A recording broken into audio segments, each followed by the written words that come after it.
السلام عليكم، اش خباركم؟ نتمنى تكونوا بخير وعلى خير.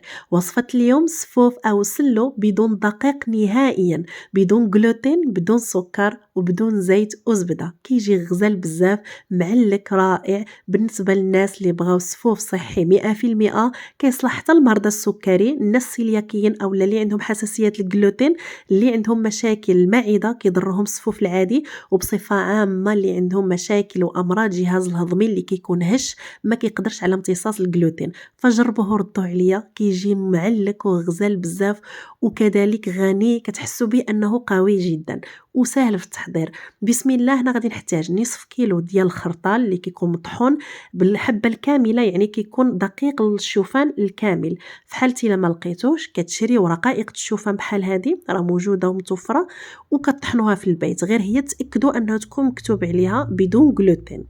فهنا عندي تقريبا 300 غرام ديال دقيق الحمص، ممكن ديروا غير 250 غرام، انا كيعجبني فدرت 300 غرام. عندي كذلك 250 غرام ديال الإيلان، اي الدخن باللغه العربيه. انا عندي هذا ديال المغرب. بالنسبه للبنات اللي خارج المغرب وما لقاوش، ما عندهمش هذا البلاد، فكيتباع بحال هذا الشكل هذا، كيكون صفر. الحبه ديالو كتكون بحال هذاك البلاد، غير هو كيكون صفر. فانا وريته لكم هنا حب باش تعرفوه. عندي هنا كذلك 250 غرام ديال الحنطه السوداء، فخليتها هكا حب باش تعرفوها. كاينه اللي كتكون اللون ديالها اسود، وكاينه هذه البيضه. هنا غادي ندوزو، غادي نطحنو إيلان، وغادي نطحن الحنطه السوداء. من بعد ما كنطحنوهم كنغربلوهم مزيان، ضروري انكم تطحنوهم مزيان ما يبقاوش حرش، وكتغربلوهم في الغربال الرقيق حتى كيصبحوا بهذا الشكل هذا. غادي ندوزو نحمروهم بنفس الطريقه اللي كنحمروا بها الدقيق ديال السلو او الصفوف العادي. كاين اللي كيدخلوا الفران على عافيه اللي كتكون مهيله، ومره مره كيبقاو يحركوا، وكاين اللي كيديروا في كوكوط بهذه الطريقه. هذه سهله وكيبقى على عينيكم وفي السا كيتحمر. الشوفان والحمص راه دغيا كيتحمر عندك ويتحرق، يعني كتبقاو تحركوا، غير كيتبدل اللون بهذا الشكل صافي كتحيدوه. حاولوا انكم ما تدوزولوش، لان غادي يبقى المذاق ديالو مجهد في سلو. فغي كتبدلوا اللون بهذا الشكل هذا، صافي كتحيدوه وكتغربلوه في الغربال الرقيق. كذلك نفس الطريقه اللي درنا الحمص. انا هنا درت 300 غرام، راه ممكن ديروا غير 200 غرام ولا 250، ولكن انا كيعجبني المذاق ديالو، كيكون زوين وما كيبانش نهائيا في السلو. هذا إيلان. وكذلك الحنطه السوداء هي ما كيبانش فيها، كتحسوا بها انها تحمرت وبدا داك الدخان كيطلع، صافي كتحيدوها. غربلناهم وخليناهم جانبا. عندي هنا نصف كيلو ديال اللوز اللي كيكون بالقشور ديالو، بطبيعه الحال مسحناه بزيف اللي كيكون فازك، الا على حسب الغبره الا كانت فيه شي غبره. ومن بعد غادي نديروه يتحمر. يا اما كتحشيوه في الفران، يا اما كديروه في القلايه الهوائيه كتستغلوها، راه في الساعه كيتحمر. كندير لها 2 دقائق كيكون محمر. كذلك عندي هنا السمسم او الزنجلان اللي منقي بطبيعه الحال ومغسول ونشفناه. كندير نصف الكميه بنفس الطريقه، يا اما كديروه في الفران في طاوه على العافيه اللي كتكون مهيله، وكتبقاو مره مره تحركوه حتى يتحمر. اولا اللي عندها القلايه الهوائيه تستغلها. كنديروا نصف الكميه وكندير له فقط دقيقه حتى ل2 دقائق كيكون محمر. هنا اللوز اللي حمرته شوفوا كيفاش كيرجع في ظرف 2 دقائق، ما كياخدش الوقت نهائيا، وكيرجع مقرمل وغزال بزاف. النصف الاخر في المجموع عندي كيلو ديال اللوز، النصف حمرته بالقشور، والنصف حيدت له القشور ودهنته بزويته بلديه، وحمرته كذلك بنفس الطريقه في القلايه الهوائيه. هنا غادي ندوزو نطحنو هاد اللوز اللي قشرنا، كنطحنوه مزيان. بالنسبه للطحانه استعملوا اي طحانه عندكم، سواء كانت صغيره او لا هذه الصراحه كتعاون بزاف بزاف وكتسهل علينا وكتختصر لينا حتى الوقت. فاذا كانت عندكم الطحانه الصغيره كديروا شويه بشويه حتى كطحنوه كامل. فانا درت نصف كيلو، وكنبقى نحرك ونولي نطحن حتى كيطلق ديك الزيت ديالو، كيرجع بحال املو بهذا الشكل هذا.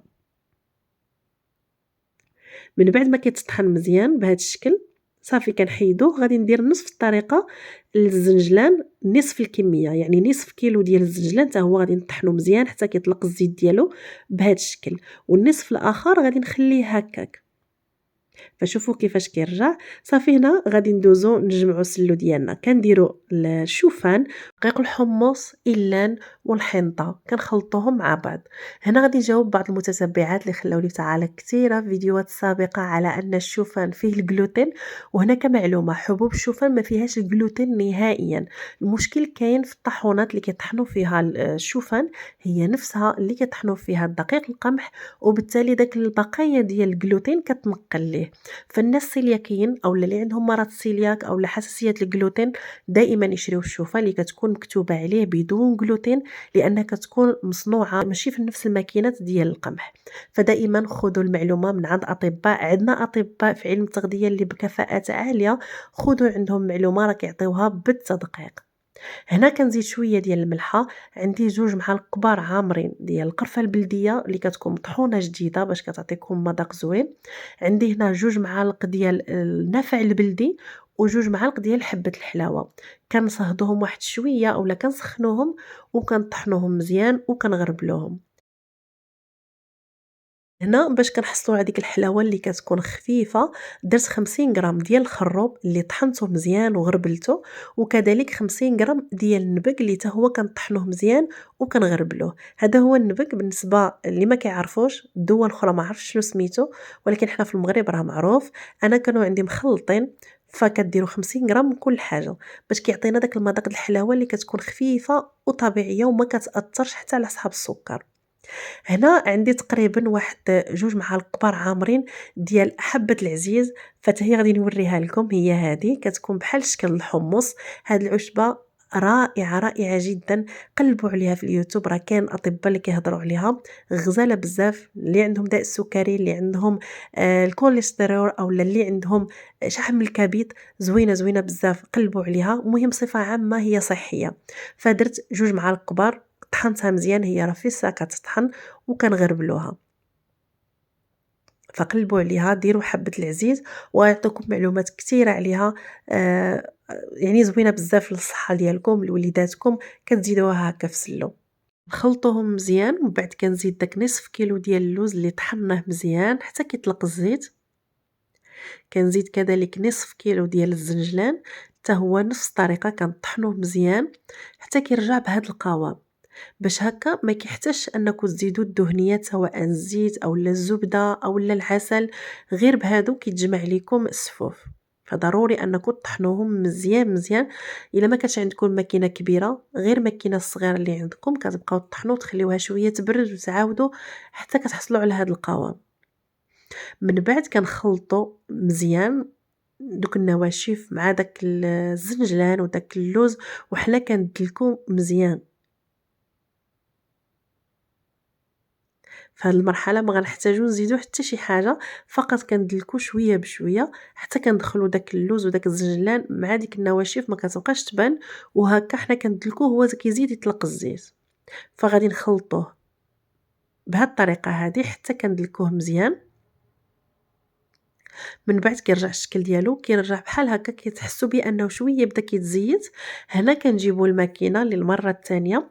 بالنسبه للبنات اللي في المغرب فكتغلفوه بلاستيك غذائي وكتديوه على برا كطحنوه عند دوك اللي كيطحنوا القوام ديال السلو اولا ديال السفوف. وإلا كانت عندكم ماكينه بحال هذه في الدار فاحسن. اللي ما عندهاش الماكينه بحال هذه، عند هذيك الصغيره ديال 1 2 3، فكديروا فيها غير نص الكميه، يعني ما كتعمروهاش بزاف وكتبقاو تطحنوا، تخليوها تبرد شي شويه، تعاودوا تطحنوا، غادي تعطيكم نفس النتيجه. كذلك حتى هذه ما تعمروهاش بزاف. مثلا انا عندي هذه كبيره ديال 800 غرام، كندير فيها غير 500 غرام اولا 400، باش هكا كطحن لكم مزيان. صافي من بعد كنطحنوا تقريبا واحد الدقيقه ما واصلاش، كنحاول ننزل دوك الجوانب ونعاود نطحن حتى كيتعلق، كيرجع بهذا الشكل هذا. البنات اللي في المغرب عندكم الحل ساهل كيف ما ذكرت، غلفوه بالبلاستيك غذائي وديوه على برا كيطحنوا لكم. شوفوا كيفاش رجع، كيرجع مزيت ورطاب معلق غزال بزاف بلا ما نزيدو له حتى شي دهنيات. صافي كنستمر هكا حتى كنكمل الكميه اللي عندي كلها. من بعد ما كنكملها شوفوا الشكل ديالو كيفاش رجع، كيرجع دهني. غادي نزيد له هنا داك نص كيلو ديال اللوز اللي بالقشور ديالو، طحنته رقيق بهذا الشكل، يعني هرمشته رقيق. كنزيدو غادي نزيد نصف كيلو ديال الزنجلان كذلك اللي خليت هكا باش كنحصلوا على ديك القرمشه، ما كيبقاش السلو رطب بزاف فاش كتاكلو كتحسوا به انه كيوحل في الحلق. هذا كيكون معلك بزاف، فكنزيدوا له هاد اللوز اللي كيكون مهرمش رقيق وكذلك هاد الزنجلان باش شويه كيجي حارج. صافي كنخلطوه مزيان وفي هاد المرحله كنبقاو ندلكوه باش ما كيبقاش مكور، فكنحاولوا ندخلوا فيه مزيان داك اللوز وداك الزنجلان وحنا كندلكو. فكيف ما شفتوا ما زدنا حتى شي دهنيات وما زدناش السكر. بالنسبه اللي بغاو يزيدوا السكر ممكن زيدوا واحد نصف كاس ديال العسل او لا كاس الا كنتو بغيتوه يكون حلو. انا بغيت نخليه غير هكا، المذاق ديالو مقبول، فيه ديك الحلاوه خفيفه ديال الخروب وديال النبق. فإلا بغيتوه يكون حلو بحال السفوف العادي كتزيدوا له العسل. من بعد هنا غادي نغطيه وغادي نخليه ليله كامله، كنخليوه حتى كيطلق ديك الزيوت كلها. نحاول انني نجمعو بهاد الطريقه وغادي نغطيه ببلاستيك غذائي ونخليه ليله كامله. فانا هنا صايبته في الليل، الا درتو في الصباح كتخليه نهار كامل حتى العشيه باش كيرتاح وكيطلق ديك الزيوت اكثر. فغادي نغطيه اولا غادي نغلفو بالبلاستيك غذائي وغادي نخليه كيدوز الليل كامل ومن بعد عاد كنرجعوا له. من بعد ما دوز ليله كامله رجعت عنده لقيتو انه زاد زيت اكثر، وهكا كنزيد كندلكو شي شويه غير باش كيزيد يرطب. وهكا كنحصلوا على السفوف اللي صحي 100%. شوفوا كيفاش تزيت، يعني كيطلق ديك الزيوت كلها وصافي هنا كيكون واجد. كنزيد كندلكو شويه، ما كيحتاجش يدلك كثير ملي كنديروه في الماكينه اولا كنطحنوه، فما كيحتاجش اننا ندلكوه بزاف. صافي هذا هو القوام ديالو. شوفوا كيرجع رجع بحال السفوف العادي اللي كنزيدو فيه الزبده اولا كنزيدو فيه الزيت، بما انه ما فيش الدقيق نهائيا ففي السا كيتجمع. حنا كنجمعوه وطريقة الاحتفاظ أنا دائما كنديرو في الزاج، ما كنديروش في البلاستيك. درنا صفوف صحي 100% بمكونات اللي ماشي رخيصة راه مكلفة، فباش يبقى صحي ما تخزنوش في بلاستيك نهائيا، لأن البلاستيك مع المدة كيطلق ديك المادة السامة وما كيبقاش صفوف صحي أولا ماشي غير صفوف، أي حاجة ديال الأكل حاولوا أنكم تبعدوا على البلاستيك. فحاليا البلاستيك هو المصيبة الكبيرة اللي عندنا في البيوت واللي كتلقاوها للاسف بزاف د الناس كتلقاهم كيحافظوا على الاكل ديالهم، كيحاولوا انه يديروا الاكل صحي ولكن كيخزنوه في البلاستيك مده طويله، اذا ما بقاش صحي نهائيا.